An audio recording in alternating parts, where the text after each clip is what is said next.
I imagine that most of you think that the Earth and the planets go around the sun, don't you? That's the story. So, this is Earth as we've been taught to think of it right in childhood. Right.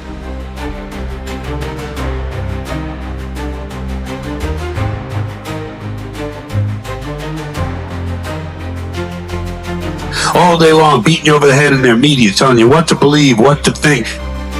Okay, now let's get one thing straight. The Earth is round. You know it. I know it. The Earth is Round. Something is here. This model of it. It's round. It is not difficult to know that the Earth is round. It looks round.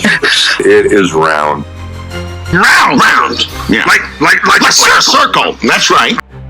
Someone once told me time is a flat circle. He started saying, I'm using laws of math and physics to show Earth is flat. Those are fighting words. You're going to say using math and physics? That is an alarm to the Geekiverse that we must rise up. Looks like we've got ourselves a code red science emergency. So I'm going to have to do something I rarely do. I got to hit the science panic button. Science Emergency Defense Program initiated.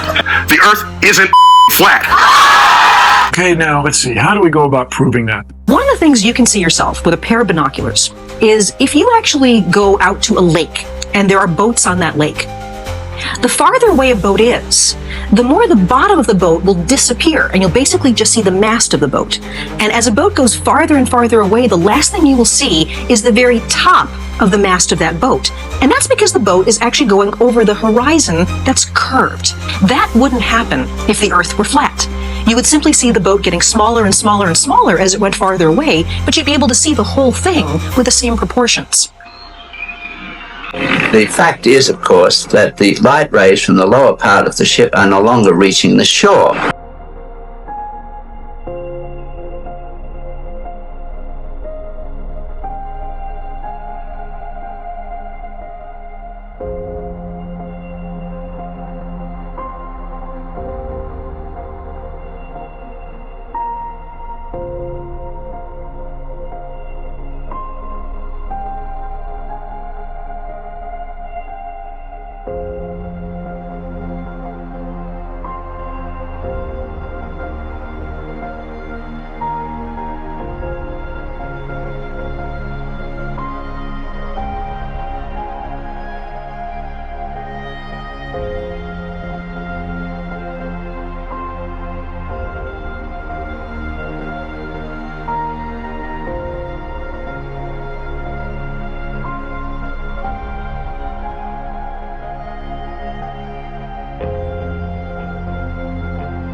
That stuff is flat. Flat? Yes, flat.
These individuals will talk about the vertical lapse rate, or the lapse rate, the vertical rate of change, the vertical gradient. Okay, no one is disagreeing that the air well above the surface of our world is less optically dense than the air at the surface. Okay, but the rate of change would be light moving down through that rate of change, not moving perpendicular to it or parallel with the supposed layers.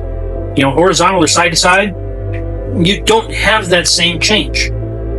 So this is not the same for terrestrial observations, where a very low percentage of the total air column is relevant. The change in IOR based on vertical travel is minimal compared to the distance of horizontal travel of light rays.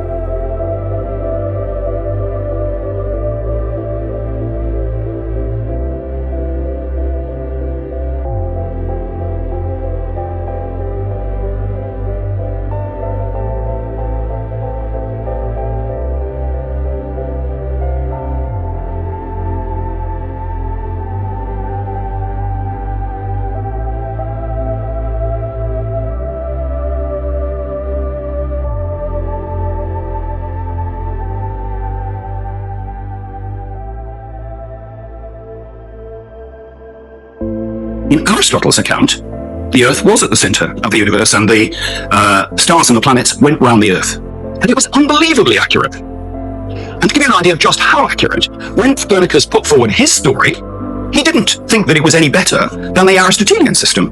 He didn't claim, I can show something that he can. In fact, he assumed that the Aristotelian Ptolemaic account was exactly accurate.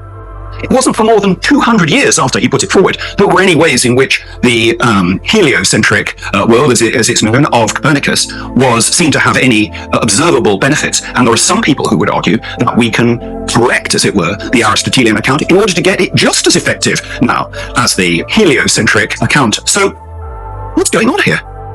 We assume that it's wildly wrong. So how's it so accurate? And I think the first way of understanding why it's accurate is that our accounts of the world, they are metaphors, they are ways of holding the world. In the case of Aristotle and his celestial spheres, it worked amazingly well. We don't think now, do we, that Aristotle, as he was adding these celestial spheres, and Ptolemy was making it even more complicated, we don't think they were getting closer to the truth. We're inclined to think, well, they were just compounding an error. It was obviously ridiculous. But is it so unreasonable to think that in some future culture, they will look back on our story of the Big Bang and inflation and dark energy and dark matter, and they'll say, well, that was absolutely ridiculous. So that's how I think our theories are functioning.